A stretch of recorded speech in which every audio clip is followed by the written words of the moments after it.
आपला आनंद द्विगुणित करण्यासाठी भव्य Divya Shriram gold palace multipurpose hall, विनम्र सेवा, दर्जेदार सुविधा, आपले शुभ कार्य राजेशाही थाटात, प्रशस्त स्टेज, VIP डायनिंग, भव्य पार्किंग, सुंदर garden, Shriram gold palace and lawns मध्येच. लोणंद पुणे हायवे लगत आदरकी फाटा, महाकाली पार्क, वाठा स्टेशन. संपर्क 9422 600 161.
लक्षात ठेवा, सातारा लोकसभा मतदारसंघाच्या पंचवार्षिक निवडणुकीत महायुतीचे अधिकृत उमेदवार श्रीमंत छत्रपती उदयनराजे भोसले यांनाच प्रचंड बहुमताने विजयी करा. मतदान मंगळवार दिनांक 7 मे 2024. वेळ सकाळी 7 ते सायंकाळी 5:30 पर्यंत. लक्षात ठेवा, श्रीमंत छत्रपती उदयनराजे भोसले.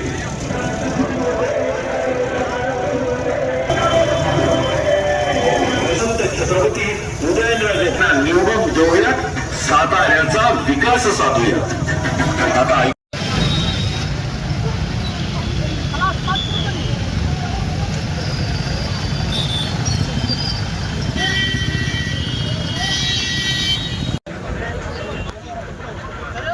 एक मिनिट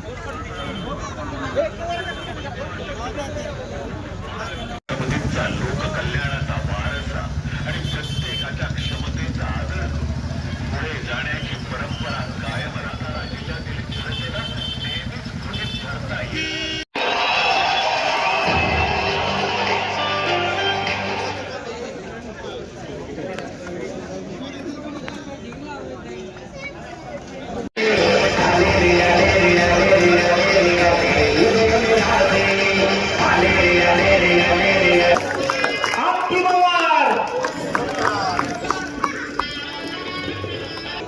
जय श्रीराम, जय जय श्रीराम.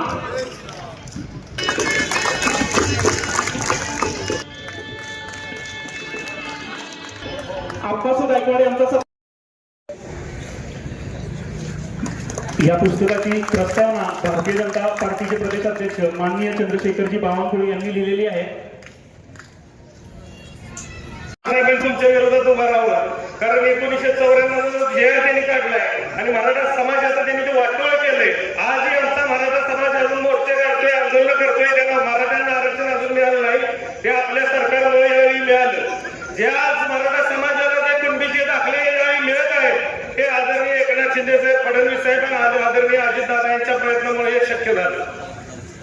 आणि मध्यंतरी आपल्या पालीमध्ये विरोधकांची एक सभा झाली आणि काय ते टीका केली जाते, टीका केली पण पाहिजे.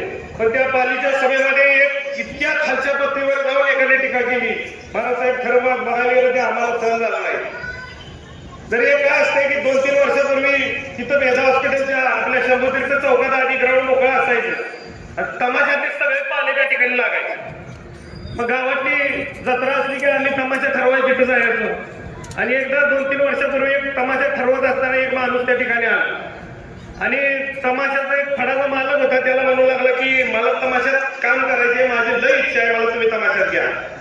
तर तो म्हणला आता तो ढोलकी वाजवते, तो बुक आहे, ते पियानो वाजवते ते बुक आहे, सगळं जेवण करण्यापासून नाचणाऱ्या ज्या स्त्री असतात सगळ्या बुक आहे. मग तुला काम कुठलं द्यायचं? तो म्हणला काम मला कुठलं पण द्या, पण मला तमाशात यायचं आहे. मग तो म्हणला तमाशात एकच काम आहे. ते म्हणला कुठलं काम आहे? ते म्हणला नाच्याचं काम शिल्लक आहे, करशील का? ते म्हणला करतो. तसं कराड उत्तर मधून एक आमच्यातला इलेक्शन लागलं, निवडणूक लागली की एक नाच्या इथं ह्या फळामध्ये काम करायला येतो आणि काय जी मनाला येईल ती बडबडत असतो. मागच्या वेळी कारखान्याची निवडणूक पण झाली, त्याने टीका केली बाबांच्यावर.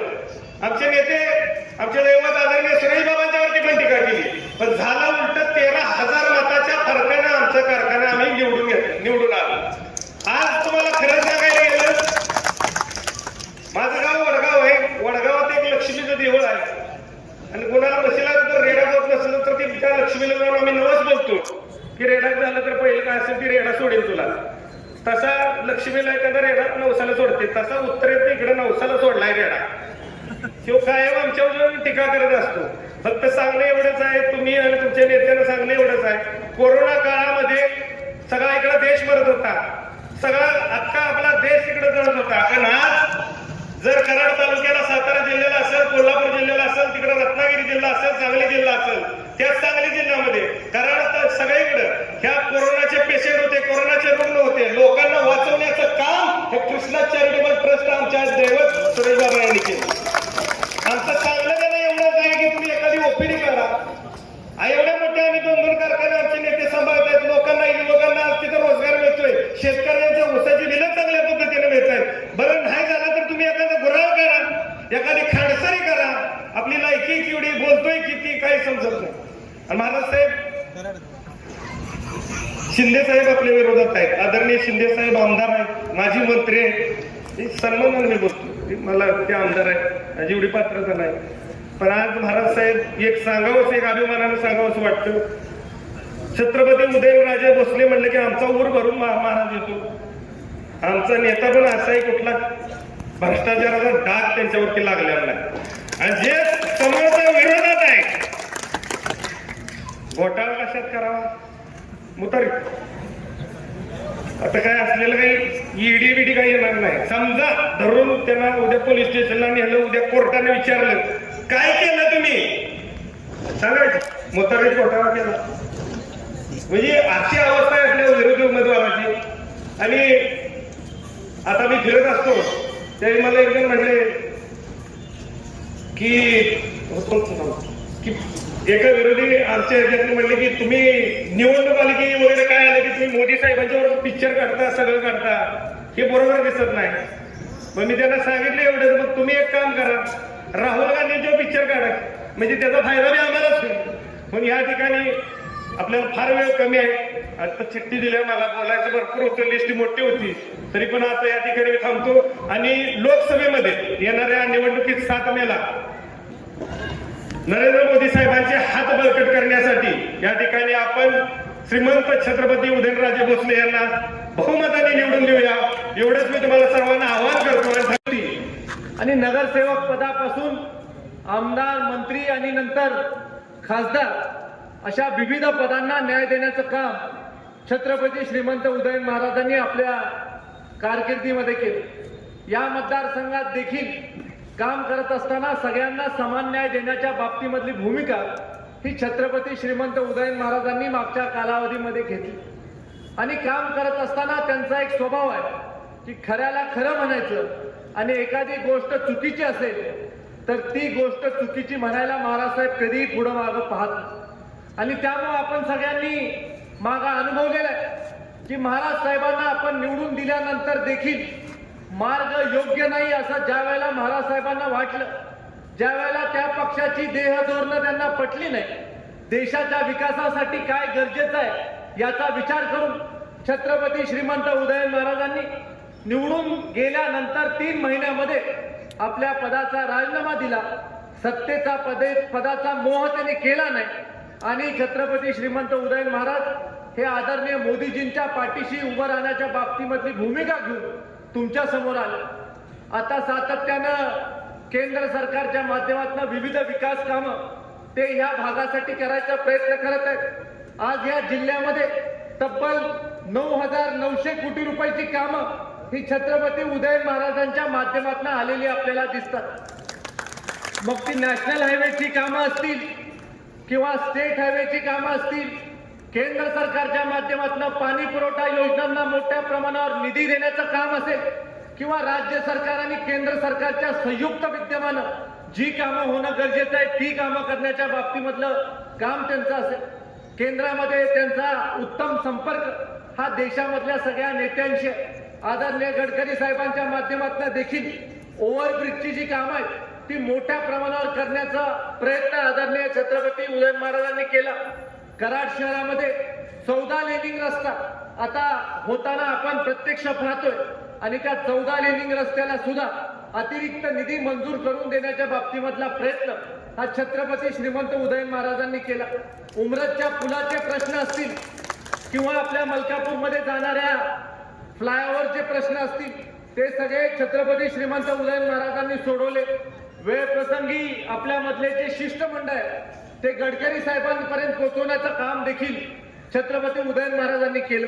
आणि आज सातारा शहरामध्ये मोठ्या प्रमाणावर ग्रेड सेपरेटरचं काम असेल, शहरातल्या रस्त्यांचं काम असेल, पाणी पुरवठा योजनेचं काम असेल, सगळी कामं ही छत्रपती उदयन महाराजांच्या प्रयत्नामधनं झालेली आपल्याला दिसतात। सातारा शहराच्या पाण्याच्या प्रश्नाच्या बाबतीत देखील त्यांनी खूप मोठं काम मागच्या कालावधीमध्ये राज्य सरकारच्या माध्यमातून केलं। आणि त्यामुळं आपल्याला एक असा नेता निवडून देणं गरजेचं आहे ज्यांचा आदरणीय मोदीजी ऐकतात, ज्यांच्या माध्यमातून केंद्र सरकारचा निधी मोठ्या प्रमाणावर आपल्याला येऊ शकतो, राज्य सरकारचा निधी आपल्याला मोठ्या प्रमाणावर येऊ शकतो। आणि आपल्याला सगळ्यांना एका गोष्टीचा अभिमान वाटला पाहिजे की मागच्या 10 वर्षापासून आपण मोदीजींची सभा घेण्यासाठीचा प्रयत्न करतो।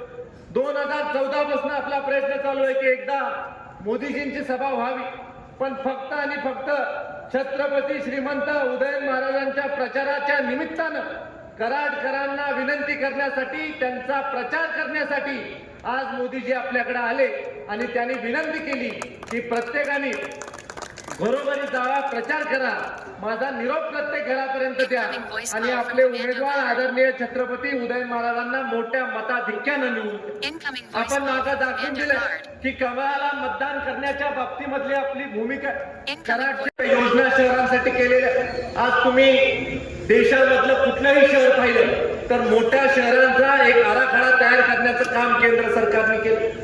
अनेक वर्षापासून मुंबई शहराला मेट्रो देण्याच्या बाबतीमधले स्वप्न अनेक सरकार दाखवत होते, पण आज केंद्र सरकारने मुंबई सारख्या शहराला मेट्रोचं जाळं उभं करून देण्याचं काम केलं। मागच्या कालावधीमध्ये आदरणीय मोदीजींनी घोषणा केली की मुंबईला अहमदाबादला जोडण्याची एक मोठी बुलेट ट्रेन ही देखील आपण जपान गव्हर्नमेंटच्या सहकार्याने करू आणि जपान सरकारच्या सहकार्याने एक बुलेट ट्रेन ही देखील मोदीजींच्या माध्यमातून तयार होताना आपण आपल्या डोळ्यांनी पाहतो। आज पुणे मेट्रो असेल, नागपूर मेट्रो असेल, मुंबई सारख्या शहरामध्ये इथेनॉलवर चालणाऱ्या बसेस असतील, नागपूर सारख्या शहरामध्ये इथेनॉलवर चालणाऱ्या बसेस असतील, अशा प्रकारचे दूरदृष्टिकोन ठेवून एक चांगला या भागाचा विकास करण्यासाठी, शहरांचा विशेषतः विकास करण्यासाठीचा प्रयत्न हा केंद्र सरकारच्या माध्यमातून होताना आपल्याला दिसतो। अटल मिशनच्या माध्यमातून अनेक विविध कामं ही मोठ्या शहरांमध्ये होताना आपल्याला दिसतात।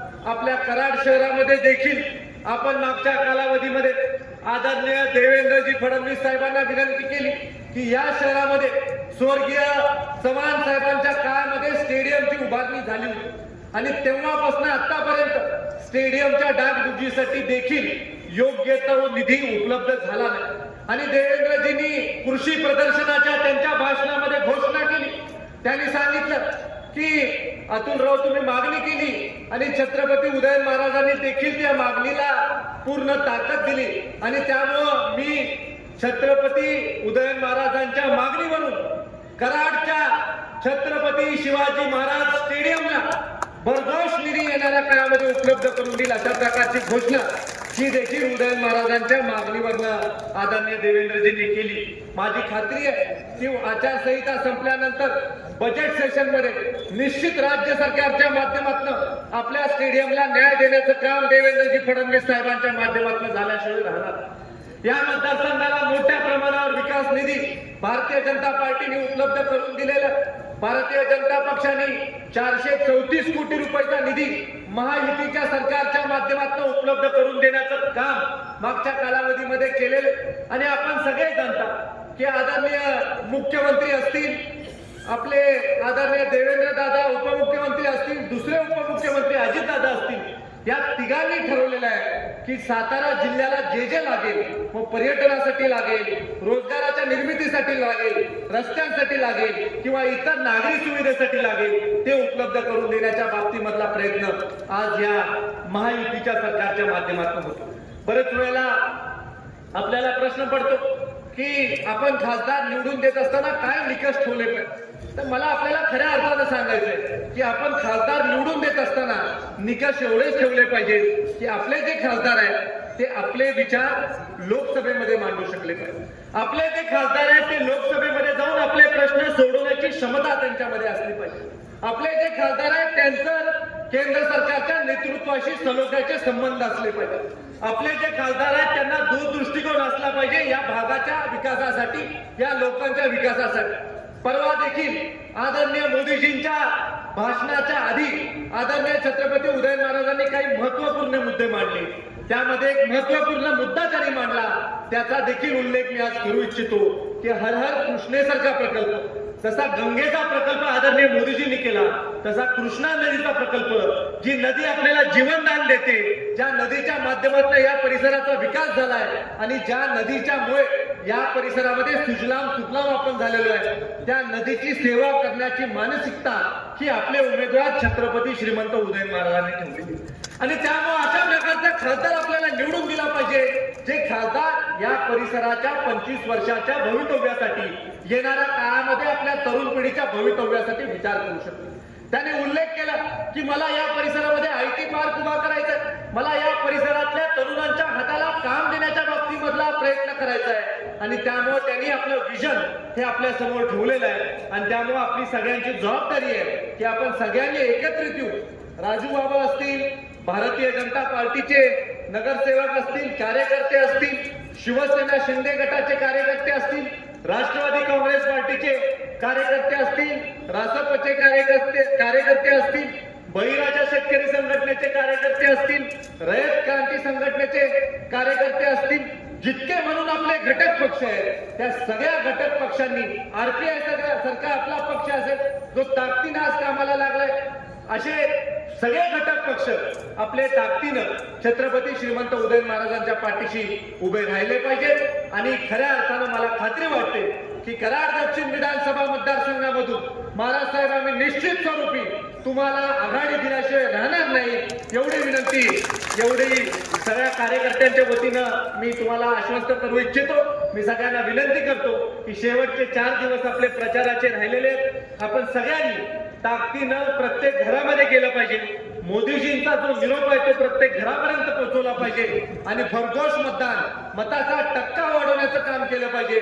डॉक्टर बाबासाहेब आंबेडकरांनी जी आपल्याला सूचना केलेली आहे की आपण मतदानाच्या प्रक्रियेमध्ये सहभागी झालं पाहिजे, त्यांनी घटना बनवून आपल्याला बलशाली केलेलं आहे. त्या डॉक्टर बाबासाहेब आंबेडकरांच्या घटनेचं वंदन करायचं काम आपण येणाऱ्या 7 मेच्या निवडणुकीच्या निमित्तानं करायचंय. एवढंच आवर्जून या कार्यक्रमाच्या निमित्तानं सांगून थांबतो. जय हिंद, जय महाराष्ट्र. यानंतर फक्त प्राचार्य या सातारा जिल्ह्याची एक आगळीवेगळी ओळख आहे, एक आगळीवेगळी परंपरा आहे, एक चळवळीचा जिल्हा म्हणून ह्या जिल्ह्याचा उल्लेख केला जातो, या जिल्ह्याकडे पाहिलं जातं. या जिल्ह्यात, या भूमीत अनेक चळवळी जन्म घेतला. स्वातंत्र्याची चळवळ असेल, स्त्रियांच्या शिक्षणाची चळवळ असेल, पत्री सरकार असेल, सत्यशोधकांची चळवळ असेल, असंख्य चळवळीचा हा जिल्हा. आणि ह्या जिल्ह्याने संपूर्ण ह्या महाराष्ट्राला नव्हे तर संपूर्ण देशाला दिशा देण्याचं काम केलं. आणि अशा ह्या जिल्ह्याच्या बाबतीत ज्या वेळेस आपण विचार करतो की अनेक वर्षापासून ज्यांना आपण निवडून दिलं, त्या पक्षाला आपण निवडून दिलं, त्या पक्षाने नेमकं केलं काय, त्या ठिकाणी नावं ठेवण्याकरता मी आपल्या समोर उभा नाही, पण निश्चितपणे जी वस्तुस्थिती आहे त्याची मांडणी करणं हे माझं मी कर्तव्य समजतो. जवळपास 50-55 वर्ष तुम्ही आम्ही सगळ्यांनी काँग्रेस आणि मित्र पक्षांना निवडून दिलं, पण मात्र या 55 वर्षाचा कालावधी जर पाहिला तर नेमकं काय घडलं आणि घडण्याचं कारण काय, यावर सुद्धा प्रकाश आपल्याला टाकावा लागला. या संपूर्ण 50 वर्षाच्या कालावधीमध्ये जर काय घडलं असेल तर महात्मा गांधींचे जे विचार होते त्याला तिलांजली देण्याचं काम घडलं. पण महात्मा गांधी त्या काळात पंचायत राजची संकल्पना मांडली होती. संकल्पना काय होती की जोपर्यंत सत्तेचं विकेंद्रीकरण होत नाही आणि विकेंद्रीकरण होऊन सर्वसामान्य माणसांच्या हातात सत्ता स्थानं दिले जात नाही तोपर्यंत खऱ्या अर्थाने लोकशाही या देशात नांदणार नाही.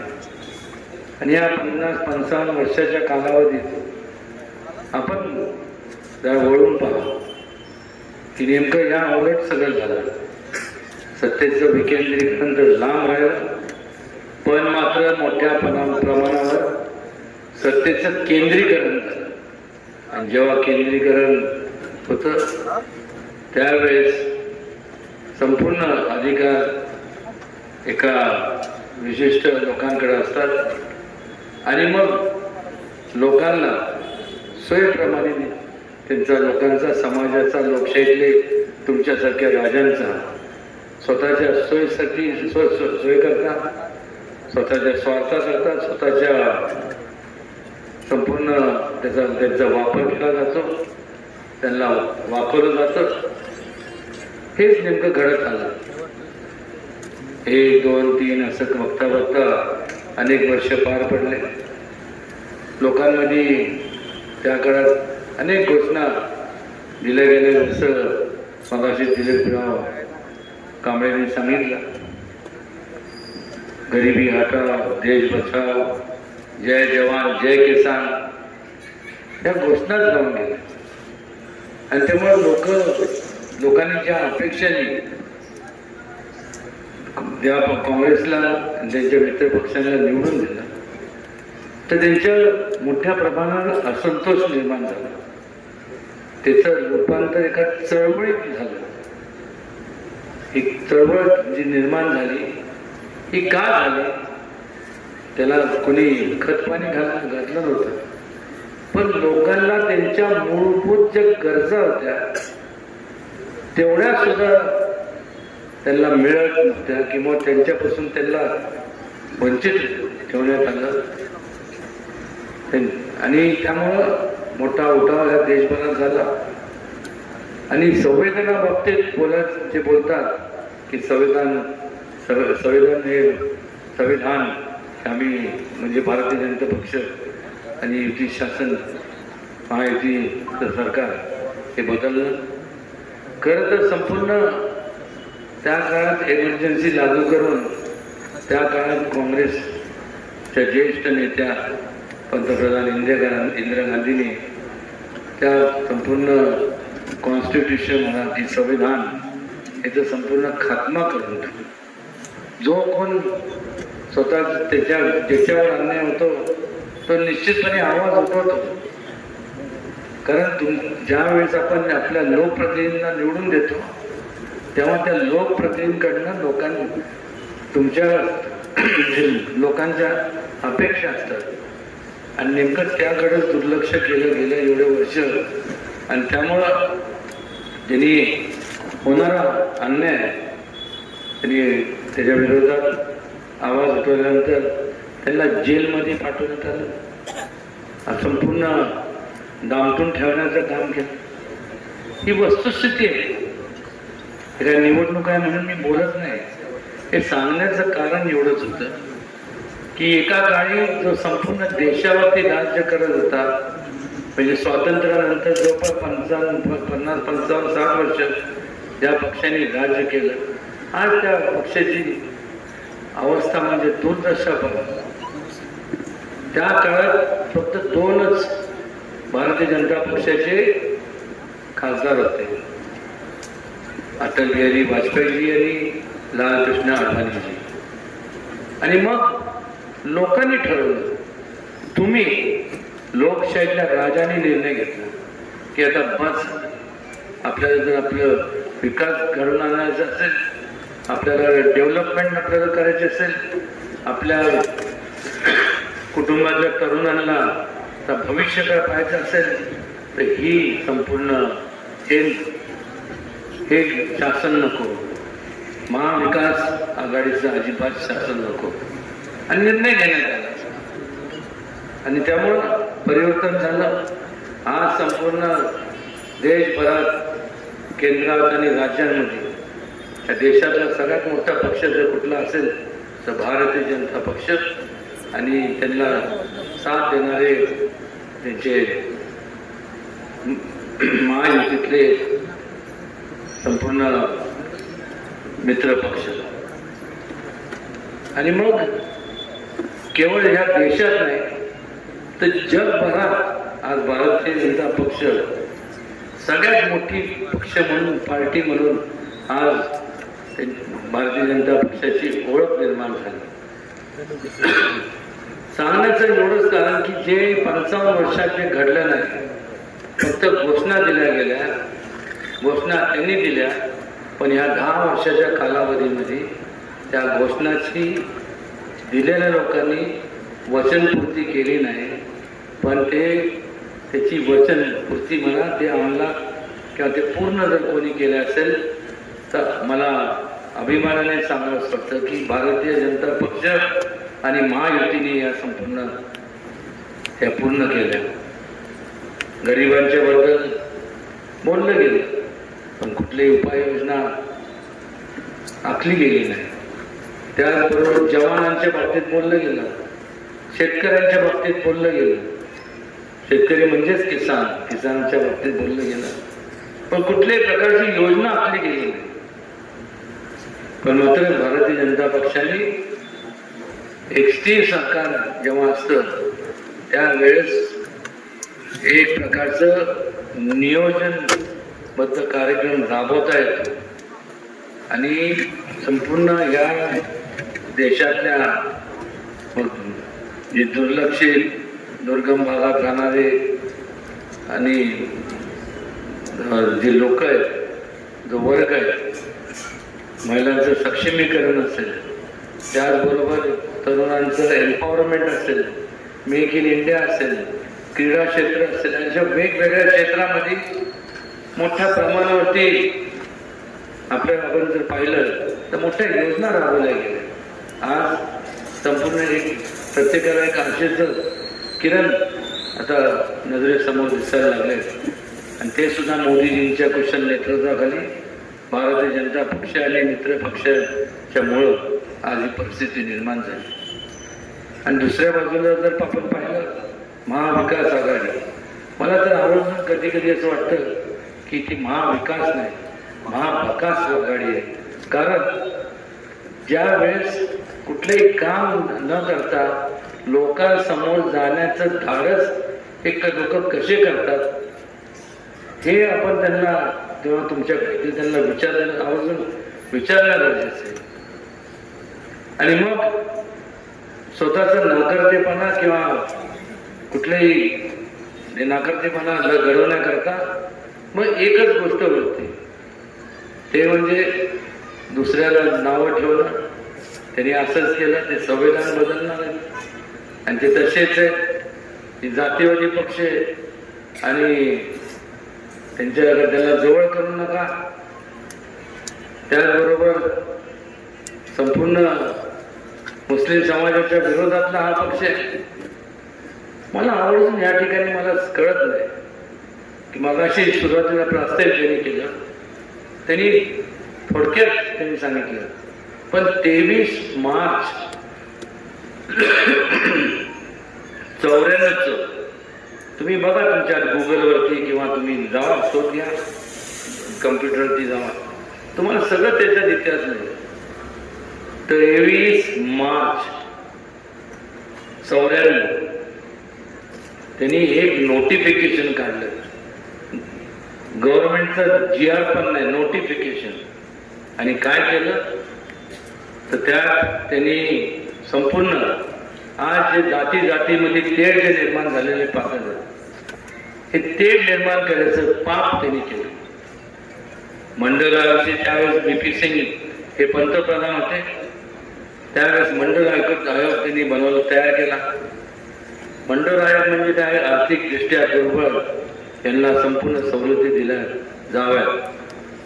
पण झालं काय, त्याचा अर्थ काय काढला की फक्त मागासवर्गीय लोकांकरता ते लागू केलं. अत्यंत चुकीचं आहे ते. कुठल्याही जाती जमातीतला माणूस जरी असला आणि आर्थिकदृष्ट्या दुर्बळ असला त्या क्रायटेरियाखाली त्या मुद्द्याखाली प्रत्येकाला ती सवलत शैक्षणिक असेल, चांगलं घरकुलची असेल, ती प्रत्येकाला मिळाली पाहिजे. त्या संपूर्ण देशातल्या प्रत्येक जे नागरिक आहे त्याला एक चांगलं जीवन जगण्याचा, तुम्हाला आम्हाला सगळ्यांना जीवन जगण्याचा अधिकार आहे. हेच तर विचार छत्रपती शिवाजी महाराजांनी त्या काळात दिले होते. समतेचा विचार दिला, सर्व धर्म समभावाचा विचार दिला. आणि ह्यांनी तर एवढं सगळं स्वतःच्या म्हणजे समाजाचा विचार न करता एक ते राजे होते ज्यांनी लोकांचा कल्याणाचा विचार केला आणि त्या दिशेने वाटचाल केली. आणि होणारा अन्याय सगळ्यांना एकत्रितपणे एकत्र करून हा परकीय आक्रमण परतवून लावले. आणि लोकशाहीचा लोकांचा सहभाग लोकशाही राज्यकारभारामध्ये व्हावा झाला पाहिजे, ही लोकशाहीची कल्पना त्यावेळेस त्यांनी महाराजांनी मांडली. लोकशाहीचे खरे जनक म्हणजे छत्रपती शिवाजी महाराज. आणि ह्या बाजूला आपण जर पाहिलं तर काय पाहिलं जायचं की त्या देशाला जेवढा विस्कळीतपणा आणून ठेवला, जाती जातीमध्ये तेढ निर्माण केली, दरार निर्माण झाली, माणसात माणूस ठेवला नाही. शिवाजी महाराजांनी समाजाचा विचार केला, समाजाच्या एकतेचा विचार केला. आणि ह्यांनी समाजाचा विचार केलेला, ह्यांनी स्वतःचा वैयक्तिक स्वार्थ मी स्वतःचा वैयक्तिक विचार केला की ह्यांना ह्यांच्या पलीकडे दुसरं कोण दिसत नाही. आणि तो विचार केल्यामुळं समाजाचे तुकडे झाले तरी चालतील, पण मला माझा स्वार्थ समाज साधला गेला पाहिजे. एवढा कमकुवत, एवढा निष्क्रिय, एवढा म्हणजे गलिच्छ विचार यांनी सर्व केला.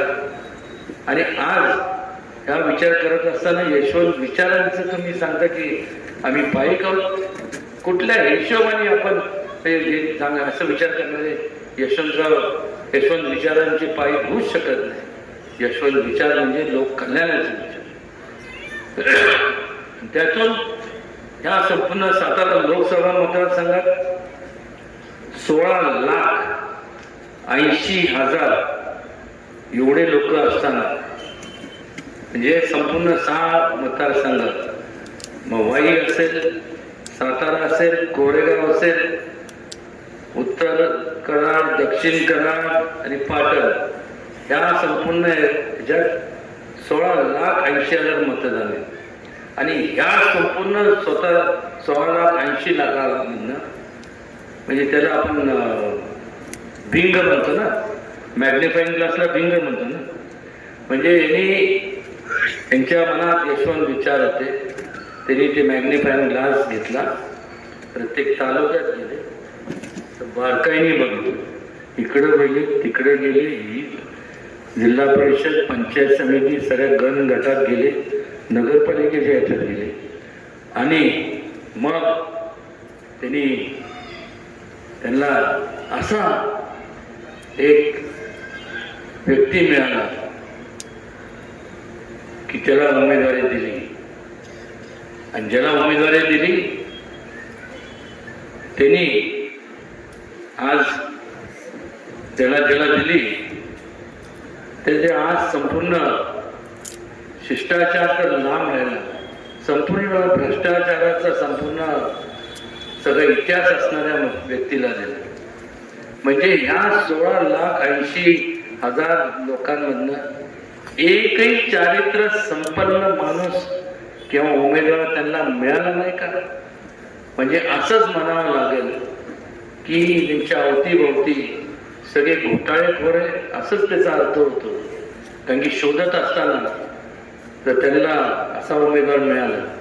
फार बोलण्यापेक्षा मला एकच आपल्याला सांगावं वाटतं की मागच्या जन्मी माझ्याकडनं थोडंसं किंचित जास्त पुण्याचं काम घडलं असावं, म्हणून एवढ्या मोठ्या घराण्यात जन्माला माझा योग आला.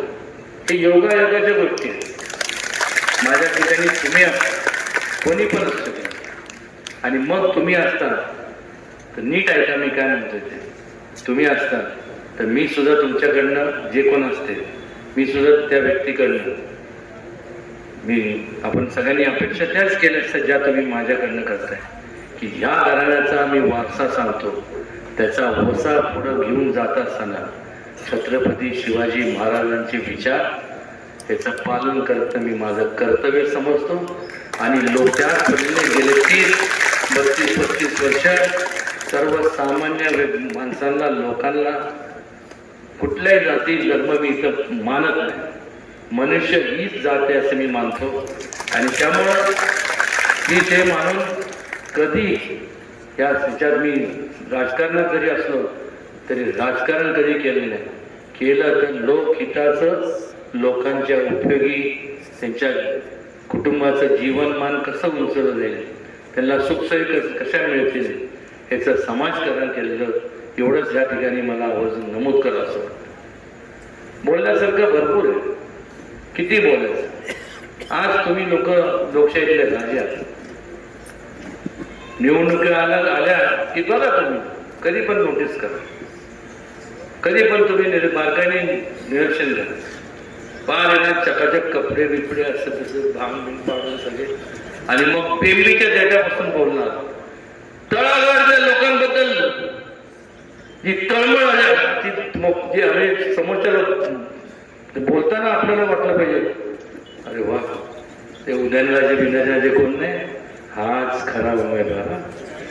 तळागाळातल्या लोकांबद्दल आम्ही हे करू, ते करू, ते करू, ते करू, ते करू, हे बोलत असताना त्यांच्या मनात एकच असतं की यांचे मत आपण मिळवू, करू नये, तुमचे मत मिळवू.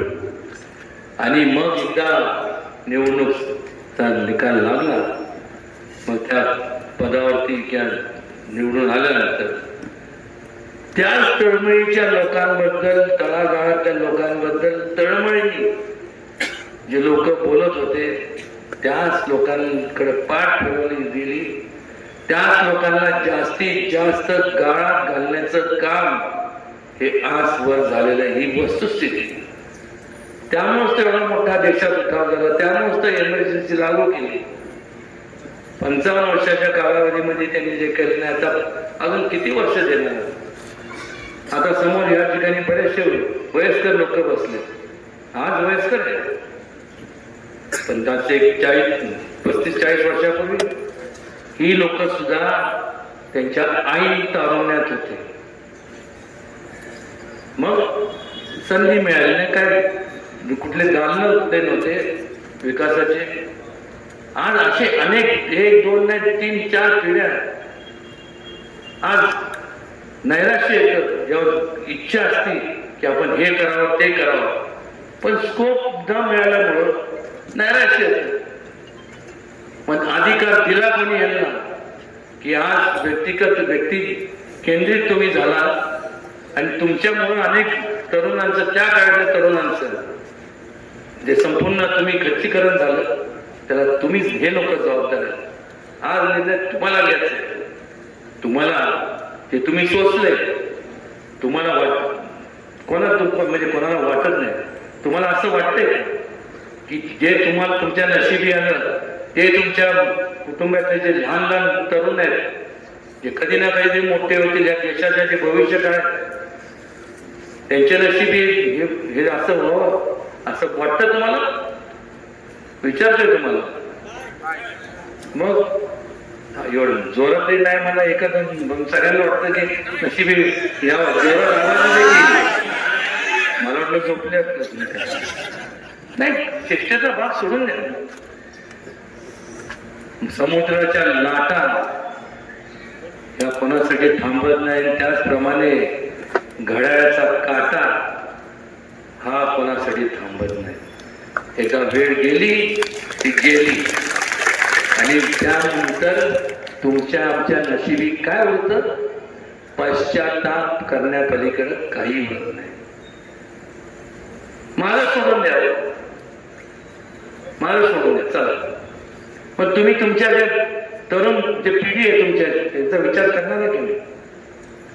आज या संपूर्ण भारतीय जनता पक्ष आणि त्यांच्या महायुतीच्या माध्यमातून इन्फ्रास्ट्रक्चर ह्याच्यात जेवढं स्कोप आहे, तिथं मोठमोठ्या पदावरती आज तुमचे तरुण मुलं मुली त्या पदावर जाऊ शकतात. एक मोठं इंडस्ट्री चालू करू शकतात.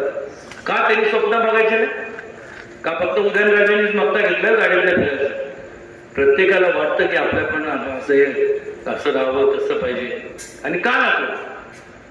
आणि त्यामुळं एक प्रकारचं दिशा देण्याचं काम जे मोदीजींच्या कुशल मार्गदर्शनाखाली या देशामध्ये जे चाललंय, वाटचाल चाललंय, त्यांना पाठबळ देण्याचं काम आपण सगळ्यांनी केलं पाहिजे. जेवढं तुमचं मत बटन दाबून तुम्ही मला देणार आहात ते जेवढं महत्वाचं आहे, त्याच्यापेक्षा जास्त महत्वाचं माझ्याकरता तुमचं वैयक्तिक महत्वाचं आहे, पण त्याच्यापेक्षा जास्त तुमचं वैचारिक मत महत्वाचं आहे. तुमचे विचार महत्वाचे. केवळ उदयनराजेला निवडून दिलं म्हणजे तुमची जबाबदारी संपली असं समजू नका. मी एकटा काय करणार आहे? तुमच्यासारखा एक माणूस आहे. 2 हात, 2 पाय, 2 डोळे, 1 नाक, असं काय वेगळं? पण जेव्हा आपण एक टीम म्हणून काम करतो, तुमच्या सूचना महत्वाच्या आहेत माझ्याकरता. कारण की तुम्ही ज्या ज्या भागात राहता, तिथल्या अडचणी तुम्हाला माहिती आहे. तिथं आपण काय डेव्हलपमेंट केली पाहिजे हे तुम्ही मला सांगितलं तर तिथं त्या वेगाने त्या ठिकाणी आपण डेव्हलपमेंट करू. त्या ठिकाणी तुम्हाला तुमच्या या संपूर्ण शहराबद्दल काय तुमचे म्हणजे कल्पना आहेत त्या तुम्ही सांगितलं पाहिजे. एकत्र टीम म्हणून आपण काम करू.